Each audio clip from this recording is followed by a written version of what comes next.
Hello दोस्तों, स्वागत है आपका एक बार फिर से मेरे यूट्यूब चैनल दी इंग्लिश डायरी पर और मैं हूं आपका दोस्त विजय। आज की इस वीडियो में हम बात करने जा रहे हैं हमारे नेक्स्ट टॉपिक की, सहायक अध्यापक एलटी उत्तराखंड इंग्लिश सब्जेक्ट से रिलेटेड। अगर आप कर रहे हैं प्रिपरेशन तो ये चैनल आपके लिए होने वाला है best and best.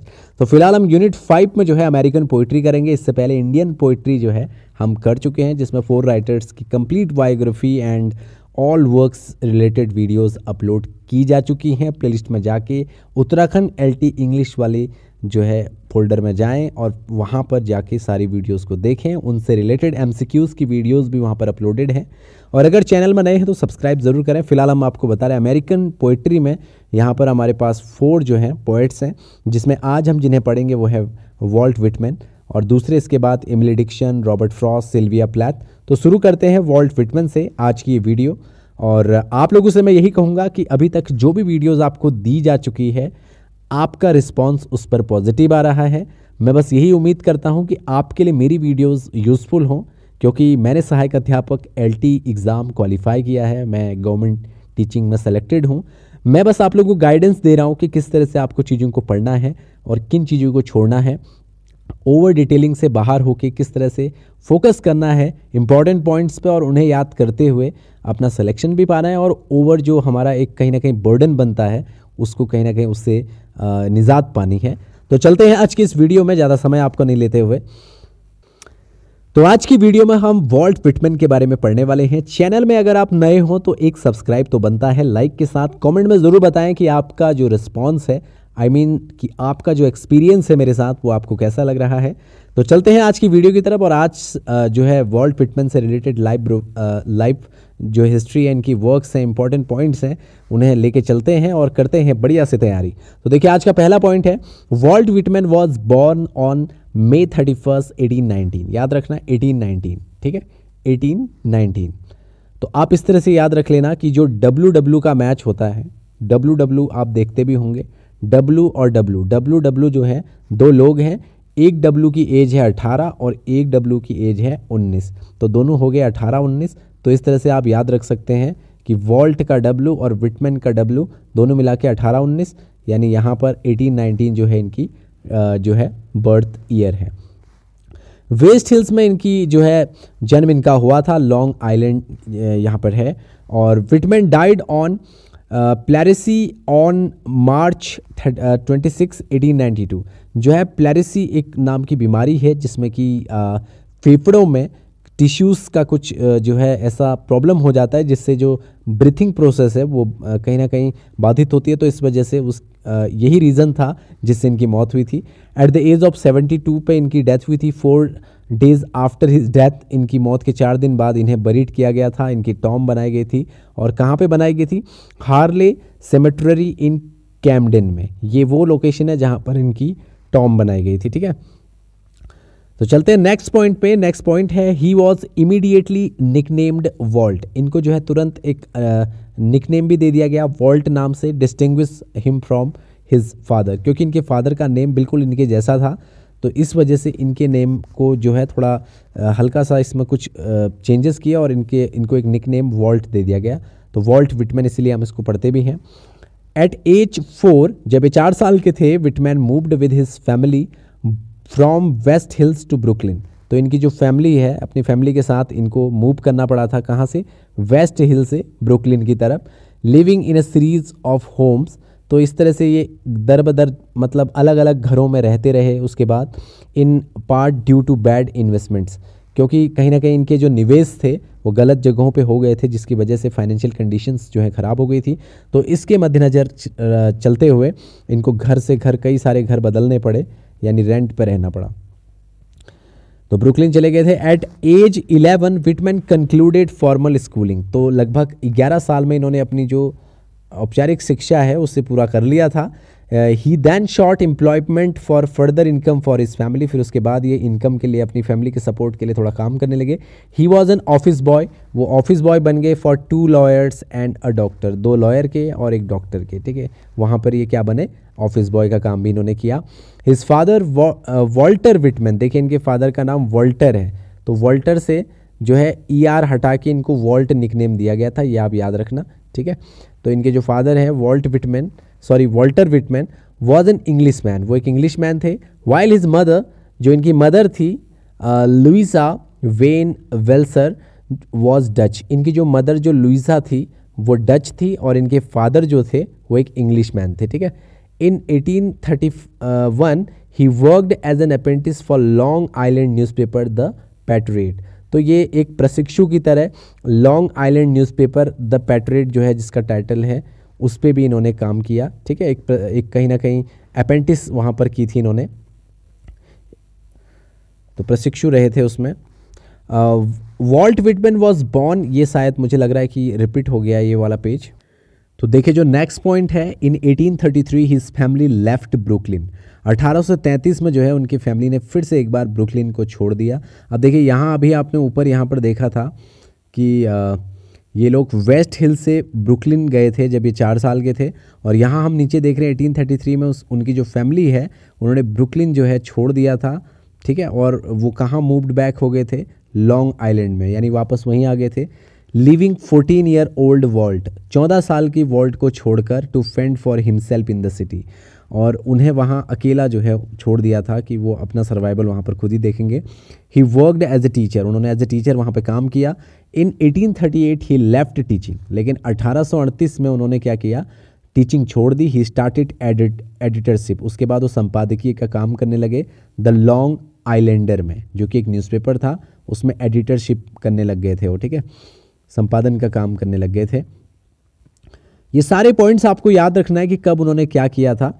In 1842 he published his first didactic novel, तो डिडक्टिक नोवेल उनका सबसे पहले जो आया था, फ्रैंकलिन इवांस और the inebriate a tale of times in the new world, ठीक है।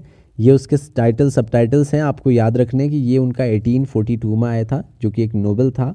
ये इसके पार्ट्स हैं, ठीक है। Franklin Evans on the inebriate a tale of time in the new world. In 1842 he was editor of Arura and from 1846 to 1848 he was editor of Brooklyn Eagle। तो यहाँ पर देखिए वो एडिटर रहे थे अयूरा एंड फ्रॉम 1846 टू 1848 तक, और उसके बाद वो जो है एडिटर रहे थे किसके, ब्रुकली ईगल के। तो ये दो चीज़ें आपको याद रखनी है। थोड़ा सा यहाँ पर माफ़ कीजिए, देखिए ये चीज़ है कि जो 1842 में है उस टाइम पे ये एडिटर रहे थे द अयूरा के, ठीक है, जिसको आप अयूरा भी बोल सकते हैं। और उसके बाद 1846 से लेकर 1848 तक वो एडिटर रहे थे ब्रुकली ईगल के। तो ये दो टाइम पीरियड आपको याद रखने हैं कि पहले ये अयूरा के थे एडिटर, उसके बाद 1846 से लेकर 48 तक ये ब्रुकली ईगल के जो है एडिटर रहे। नेक्स्ट पॉइंट आज का है हमारा, Whitman lost his position at the Brooklyn daily. उसके बाद कुछ समय के बाद ब्रुकलिन डेली से इन्होंने अपनी जो पोजीशन है, जो वहाँ पर जॉब है, वो कहीं ना कहीं लॉस कर दी न्यूज़पेपर इन 1848। और ये कब की बात है, 1848 की। आफ्टर अ पॉलिटिकल डिस्प्यूट, एक राजनीतिक जो है विवाद इनका हो गया था विद हिज बॉस, अपने बॉस के साथ, Isaac Van Anden over Whitman's opposition to slavery. और जो उनका मालिक थे, उनका नाम यहाँ पर लिखा हुआ है, इसाक वेन एडेन। तो इनके साथ इनका जो मसला हुआ था, एक्चुअली वो गुलामी नहीं झेल पाए थे, तो मतलब वो गुलाम टाइप का बना के उनसे काम लेना चाह रहे थे। तो लेकिन वो जो है थोड़ा सा अपने काम के प्रति काफ़ी पॉजिटिव थे और उनको गुलामी वगैरह पसंद नहीं थी, तो उनका इस मुद्दे पर उनके साथ डिस्प्यूट हो गया, विवाद हो गया, जिसके कारण 1848 में उन्होंने ब्रुकलिन डेली ईगल न्यूज़पेपर को छोड़ दिया। नेक्स्ट पॉइंट आज का हमारा है 1848 Whitman founded N anti slavery newspaper called the weekly free Man. तो उसके बाद उन्होंने एंटी स्लेवरी न्यूज़पेपर ले लिया, यानी जहाँ पर उनको ये सारी जो है कहीं ना कहीं स्लेवरी ना करने पड़े, ठीक है, ऐसे किसी का जो है मतलब गुलामी ना करनी पड़े, तो ऐसी एंटी स्लेवरी वाला न्यूज़पेपर उनको मिला जो कि वीकली फ्री मैन था। ये उन्होंने 1848 में किया। तो याद रखना 1848 में ही उन्होंने जो है, यहाँ भी हमने जस्ट ऊपर पढ़ा, ब्रुकलिन डेली ईगल को छोड़ा और 1848 में ही उन्होंने जो है वीकली फ्री मैन को ज्वाइन कर लिया। इन March 1850 Whitman published his first poem blood money. 1850 में उन्होंने अपनी सबसे पहली पोएम जो है पब्लिश की, जिसका नाम है blood money, in the New York evening post में, ठीक है। ये आपको याद रखना, इंपॉर्टेंट पॉइंट है, पहला वर्क है तो याद जरूर रखना है। आगे देखिए blood money poem is in free words, और जो ब्लड मनी पोएम थी वो फ्री वर्ड्स में लिखी थी। इन 1849 he become a freelance journalist, और 1849 में जो है ये एक फ्रीलांस जर्नलिस्ट बन गए थे। In July 4, 1855 Leaves of Grass was published. 1855 में जुलाई 4 तारीख को 1855 में मोस्ट इंपॉर्टेंट वर्क है Leaves of Grass was published, ये पब्लिश हुआ था। Leaves of Grass is a popular poetry collection of Whitman. It is considered as the Bible of democracy, इसको बाइबल ऑफ डेमोक्रेसी भी कहा जाता है, ये आपको याद रखना है। और ये इसकी डेट याद रखनी है, कौन से वर्क की, लीव ऑफ ग्रास की, ठीक है। पब्लिशिंग ईयर, वर्क, और इसको जो है क्या कंसीडर किया जाता था, क्या माना जाता था, द बाइबल ऑफ डेमोक्रेसी, ये आप याद रखिएगा। नेक्स्ट पॉइंट है हमारा आज का, द फर्स्ट एडिशन, इंपॉर्टेंट है, अच्छे से नोट्स बनाएगा। The first edition of Leaves of Grass is published on July 1855 with 12 poems. तो जब ये इसका सबसे पहला संस्करण आया, फर्स्ट एडिशन आया, तो उस वक्त जो है हम यहाँ पर आपको बता रहे हैं कि उस वक्त क्या था कि ये जो पब्लिश हुआ था 4 जुलाई 1855 में, और इसमें कितनी पोएम शामिल थी, 12 पोएम शामिल थी। The second addition of Leaves of grass appears इन 1856 में, यानी उसके जस्ट नेक्स्ट ईयर जो है इसका सेकेंड एडिशन पब्लिश हुआ था। इसमें 20 पोएम्स थी, ठीक है, 20 न्यू पोएम्स ऐड हो गई थी। और जो इसका थर्ड एडिशन था of Leaves of grass appears इन 1860, यानी जस्ट उसके 4 साल बाद, याद रखना, पहला 1855, फिर उसके जस्ट नेक्स्ट ईयर, फिर उसके जस्ट 4 ईयर आफ्टर, तो 1860 में इसमें टोटल 120 न्यू पोएम्स जो है शामिल थी। तो ये आपको बहुत याद रखना है, इसको आप बार बार रिवीजन कर लेना कि 1855 में 12, 1856 में 20 और 1860 में 124, ठीक है, इस तरह से याद रखना। और अगर आपको कैलकुलेटिव वे में बताऊं तो देखो, फर्स्ट वाले में 12 है, दूसरे वाले में 12 के सामने 4 लगा देना, और 4 का डिफरेंस कब है, 56 से लेके 60 तक के बीच में। मतलब देखो, याद करने का एक तरीका है, अगर आप 1855 याद रखते हैं तो 1855 तो आपको पहला याद रखना है, उसके बाद आपको हिसाब रखो उसके जस्ट नेक्स्ट ईयर 1856, ठीक है, और जो उसके बाद जो थर्ड एडिशन है, थर्ड एडिशन जो है 1860, 4 साल बाद, तो आपको क्या करना है, जो सबसे पहले 12 पोएम्स हैं उन 12 को यहाँ लिख देना, उसके आगे 4 साल का एक गैप लिख देना है 4, तो 1 2 4 हो गया, यानी 124 पोएम्स जो उसमें शामिल थी उसके थर्ड एडिशन में। आगे देखिए, leaves of Grass was revised and released in 1867 and several more times throughout the remainder of Whitman's life। तो विटमैन्स की लाइफ को याद करते हुए 1867 में इसको जो है 1867 में रिवाइज्ड जो इसका संस्करण है उसे रिलीज़ किया गया। आगे देखिए, इनकी डेथ जो है, डेथ आपको याद रखनी है, 26 मार्च 1892 में जो है इनकी डेथ हुई थी। और उसके बाद अब आगे बढ़ते हैं, the death bed edition of Leaves of Grass comes in 1891 to 1892, ठीक है, 91-92 में लगभग इनका द डेथ बेड एडिशन आया था लीव्स ऑफ ग्रास का, याद रखना है। No title is given to the individual poem of first, पहले जो है इसको कोई टाइटल नहीं दिया गया था। Edition of Leaves of Grass, but in the second edition title are given the individual poem, फिर हर पोएम को जो है इसमें अलग सा टाइटल दिया गया। यानी जब इसका द डेथ बेड एडिशन आया लीव्स ऑफ ग्रास का, जो कि 1891-92 में, तो शुरू में उसमें जो पोएम्स लिखी हुई थी उनको टाइटल नहीं दिया गया, लेकिन जब उसका सेकेंड एडिशन आया तो उसमें जो है ईच एंड एवरी पोएम को जो है इंडिविजुअल नेम वगैरह दिए गए, ठीक है, टाइटल्स दिए गए। यहाँ पर आपको बस याद रखने कब कब कौन सा संस्करण आया। Song of Myself is the longest poem, याद रखना है, ये बहुत इंपॉर्टेंट है कि लॉन्गेस्ट पोएम कौन सी थी इनकी, सॉन्ग्स ऑफ माई सेल्फ, याद रखना इसको, इंपॉर्टेंट है। Poem of Leaves of grass a poetry collection, इसी में आई थी, ठीक है, पोइट्री कलेक्शन यही वाला है Leaves of grass. It is an free words, और इसको किस में लिखा गया था, फ्री वर्ड्स में लिखा गया था, मुक्त छंद में। The main theme of Leaves of Grass are love, इसका जो थीम था क्या था, love, democracy, life, death, religion, science, sexuality etcetera. Whitman's gets inspiration from Emerson, तो यहाँ पर एक क्वेश्चन कई बार आता है कि किन से इंस्पायर हुए थे, इमर्सन से हुए थे। Emerson publish the first 2 edition, starting के 2 एडिशन जो है इनके उसे पब्लिश करने में इमर्सन ने ही इनकी हेल्प की थी, तो याद रखना है 1855 वाला और 1856 वाला। But the third edition 1860 is published by tier and Aldrich. अब देखो यहाँ पर जो इनका फर्स्ट एडिशन पब्लिश किया था उसमें इमर्सन का हाथ था, यानी इमर्सन ने उसे पब्लिश किया था, जो कि 1855 टू 1856 था। और जो इनका थर्ड एडिशन है, खास याद रखना है, 1860 में जो आया था उसको थायर एंड एल्ड्रिच ने जो है पब्लिश किया था उस संस्करण को, उस एडिशन को, ठीक है। तो ये आपको इंपॉर्टेंट पॉइंट्स याद रखने जो भी नेम आते हैं। इन 1863 ही रॉट हिज वॉर एक्सपीरियंसेस, और 1863 में उन्होंने अपने जो है वॉर एक्सपीरियंसेस लिखे थे, the great army of the Sikh. तो यहाँ पर इसको उन्होंने किस वर्क में लिखा था, the great army of the Sikh, published in New York newspaper. New York के न्यूज़पेपर में पब्लिश हुआ था उनका ये वर्क, जिसमें उन्होंने जो है वॉर एक्सपीरियंसेस को लिखा था, और टाइटल क्या है इसका, the great army of the sick, जो कि 1863 में आई थी। In 1883 Richard M Bucke wrote first biography of Walt Whitman. Most important है कि इनकी सबसे पहली जो है लाइफ बायोग्राफी किसने लिखी, तो बायोग्राफी किसने लिखी है इनकी, एम बक ने, ठीक है, रिचार्ड एम बक। 1883 में इन्होंने इनकी एक बायोग्राफी लिखी थी वॉल्ट विटमैन पे। He is often called the father of free words though he did not invent it. हालांकि इन्होंने फ्री वर्ड्स का आविष्कार नहीं किया था, लेकिन इनको फादर ऑफ फ्री वर्ड्स कहा जाता है। ये भी आप याद रखना, कई बार क्वेश्चन पूछा जाता है, ठीक है। चलते हैं नेक्स्ट पॉइंट पे।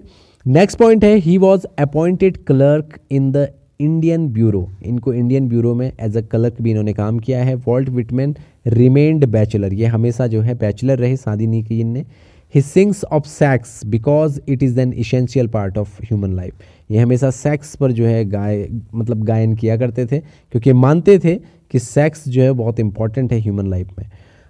आगे देखिए, वॉल्ट विटमैन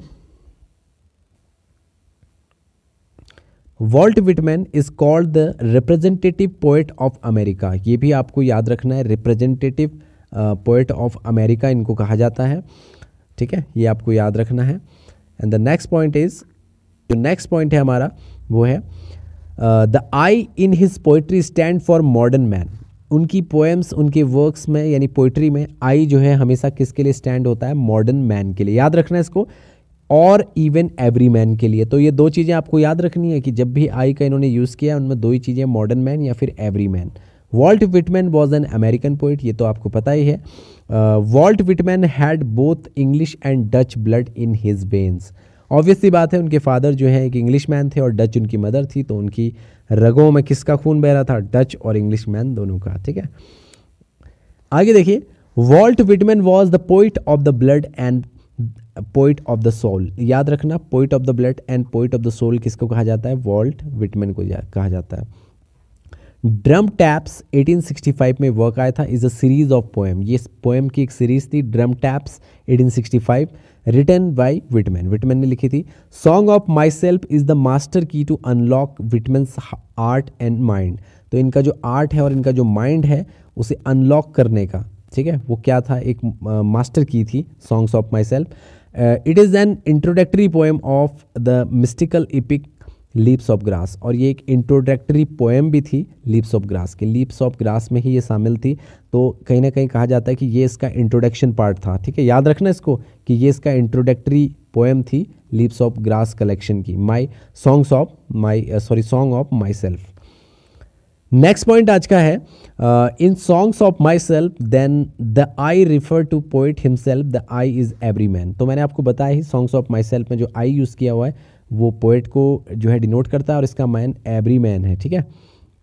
पोइट खुद को इसमें डिनोट करता है और इसका मीनिंग एवरी मैन है। Then I also included all the Americans with their heritage. तो आई को इन्होंने पूरे अमेरिकन को स्टैंड किया है, आई फॉर यानी पूरे सारे जितने भी अमेरिकन्स हैं।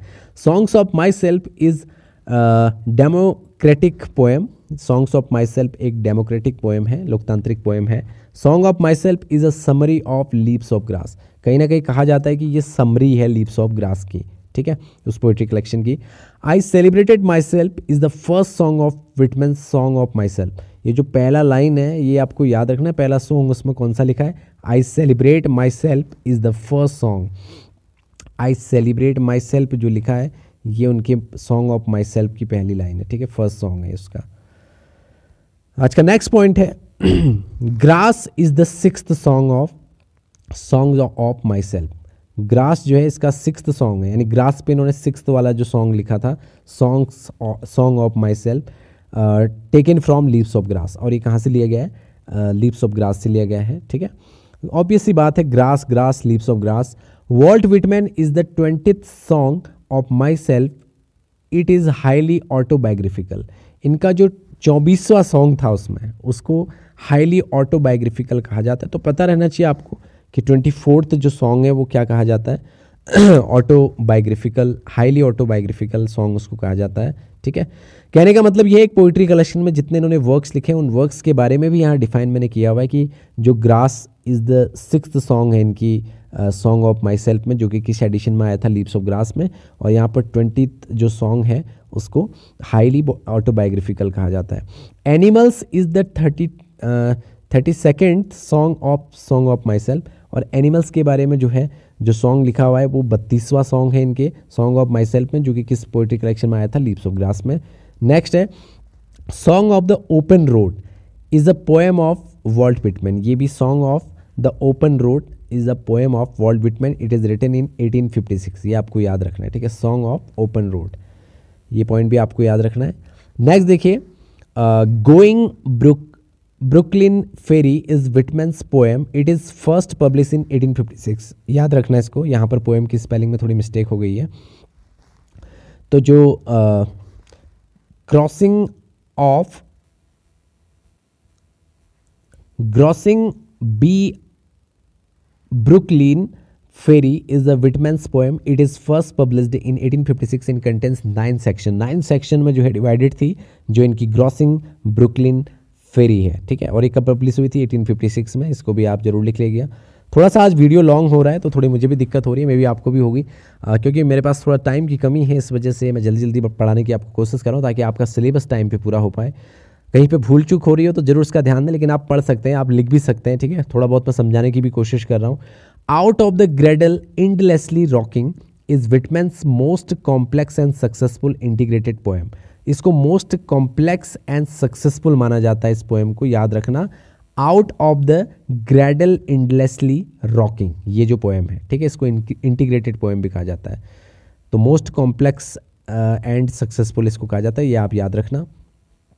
नेक्स्ट पॉइंट है हमारा, Whitman was a 36 year old when leaves of grass appeared. ये 36 साल के थे जब लीव्स ऑफ ग्रास अपीयर्ड हुई थी, ठीक है। Drum Taps is a series of poem, ये एक सीरीज ऑफ पोएम है। वॉल्ट विटमैन 9 एडिशन में लिखी हुई है। Came out of Leaf of Grass में जो है ये आया हुआ है। The true son of God shall absolutely fuse them, Whitman's Passage to India. यानी अब Passage to India Passage to India जो इन्होंने वर्क लिखा है उसकी ये लाइन है, ये आपको याद रखनी है, जिसमें इन्होंने बोला है the true son of God shall absolutely fuse them, ठीक है। तो ये भी आपको याद रखना है। नेक्स्ट पॉइंट है, with this kisses let me remove your tears. ये जो लाइन है किसकी है? On the beach at night नाइट, यहाँ पर एट होगा, ठीक है, इसको सही कर लेना। With these kisses let me remove your tears On the Beach at Night work में लिखा हुआ है। A ship image in O Captain my Captain, ये मोस्ट इंपॉर्टेंट वर्क है 1865 का, याद रखना। O Captain my Captain. Walt Whitman had been editor of Brooklyn Eagle, ये तो मैं आपको बता चुका हूँ। Leaves of Grass is a book of democracy, ये आपको याद रखना है। नेक्स्ट जो पॉइंट है वो है the poem O Captain my Captain appeared in, यहाँ पर थोड़ा सा गड़बड़ हो गई, ये 1865 होना चाहिए था, 1365 हो गया, तो 1865 इसको आप याद रखिएगा, ठीक है। नेक्स्ट पॉइंट है, Whitman's father Walter was a carpenter, ये एक कारपेंटर थे इनके जो फादर थे, ठीक है। तो आज का नेक्स्ट पॉइंट है, अब हम लगभग वीडियो के एंड में आ रहे हैं, थोड़ा ध्यान दीजिएगा। According to Whitman art like tree and shrubs hid a natural growth, ये जो लाइन है ये विटमैन की है। The age of Walt Whitman is generally known as the age of Civil War. इनकी जो एज थी, जिस एज ड्यूरेशन में पैदा हुए या जो वर्क किया, उस एज ड्यूरेशन को सिविल वॉर वाली एज कहा जाता है, एज ऑफ सिविल वॉर कहा जाता है, ये आप याद रखना, इंपॉर्टेंट पॉइंट है। नेक्स्ट जो हमारा पॉइंट है वो है O Captain my Captain is an elegy of on the death of Abraham Lincoln. पूछा जाता है कि ये एलिजी जो है, पहले तो ये क्या है, ये एक एलिजी है ठीक है, शोक गीत है और किसकी डेथ पे लिखा गया, अब्राहम लिंकन की डेथ पे लिखा गया। In this poem captain is a Abraham Lincoln, इसमें कैप्टन कौन है ये भी पूछा जाता है, तो अब्राहम लिंकन है। And ships stand for America, ठीक है, तो जो सिप्स की इसमें बात की गई है उससे अमेरिका को डिनोट किया गया उसके थ्रू, तो याद रखिएगा।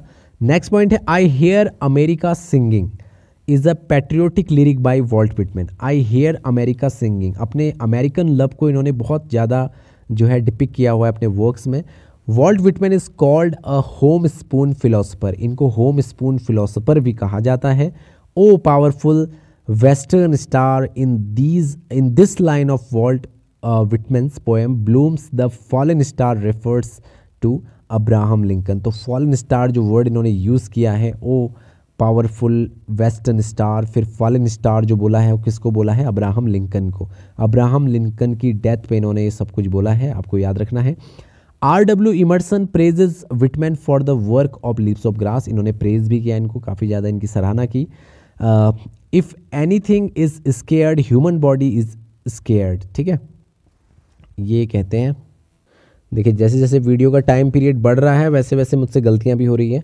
ये सैक्रेड है, नॉट स्केयर्ड, ठीक है, पवित्र जिसका मतलब होता है if anything is sacred human body is sacred. Walt Whitman's poem I Sing the Body Electric, इस पोएम में जो है इन्होंने ये लाइन बोली है, इसको याद रखना आप। If anything is sacred human body is sacred, ठीक है, ह्यूमन बॉडी जो है सबसे ज़्यादा पवित्र है, इसमें इनके कहने का मतलब है। In the opening stanza of Song of Myself, Whitman brings his spiritual awakening at the age of 37.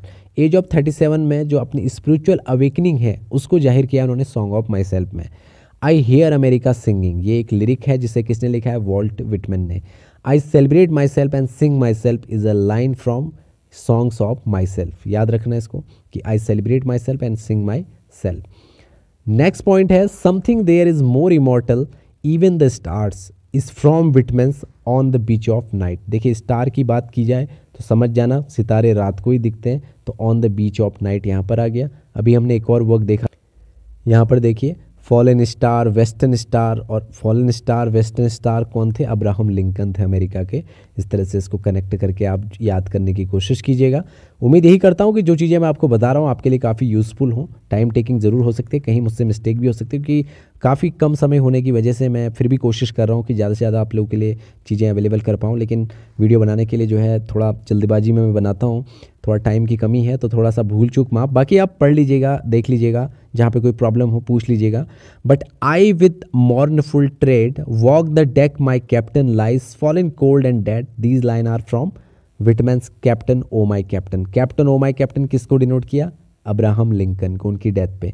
Vault Whitman edited an anti slavery paper in Brooklyn, the paper was the Free Man. तो इन्होंने इस free man जो paper है उस पर काम किया था, हमने अभी आपको बताया था, जिसे एंटी स्लेवरी पेपर भी कहा गया है। Whitman's completes poems and prose appeared. Poems and prose इनका कब अपीयर्ड हुआ था, 1889 में, ठीक है, पोएम्स एंड प्रोज, इसको आप याद रखिएगा। अब यहाँ पर देखिए इससे रिगार्डेड कुछ चीज़ें हैं इंपॉर्टेंट कि इनको क्या क्या नाम से बोला जाता है। बार्ड ऑफ डेमोक्रेसी इनको कहा जाता है, फादर ऑफ फ्री वर्ड्स कहा जाता है, गुड ग्रे पोएट कहा जाता है, होम स्पून जो है इसेंट्रिक कहा जाता है इनको, ठीक है, सन की जिसको हम कहते हैं। तो ये सारा आपको याद रखना है। और जो आज का हमारा लगभग लास्ट ही पॉइंट है, in March 1850 he published his first poem in free words Blood Money, याद रखना है 1850 वाला। Songs of Myself 1855 free words में। लीव्स ऑफ ग्रास जो है ये 9 एडिशंस इसके आए थे और 1855 में पब्लिश हुई थी। सॉन्ग्स ऑफ माई सेल्फ जो है इसका एक पार्ट है। तो इस तरह से उम्मीद है कि आज की वीडियो आपके लिए काफ़ी हेल्पफुल रहेगी। थोड़ी लेंथी है प्रीवियस वीडियोस के कंपैरिजन में, तो कहीं पे अगर कोई मिस्टेक होगी उसके लिए सॉरी। लेकिन अगर आपको जो है चीज़ें लग रही हैं कि आपके मतलब की हैं तो ज़रूर लाइक और सब्सक्राइब और शेयर ज़रूर करें, और साथ ही साथ कमेंट बॉक्स में अपने स्टेटमेंट ज़रूर दें कि कैसा लग रहा है आपको LT की तैयारी करते हुए। गुड लक, पढ़ाई करते रहिए। मिलते हैं नेक्स्ट वीडियो में। Thank you so much for watching this video.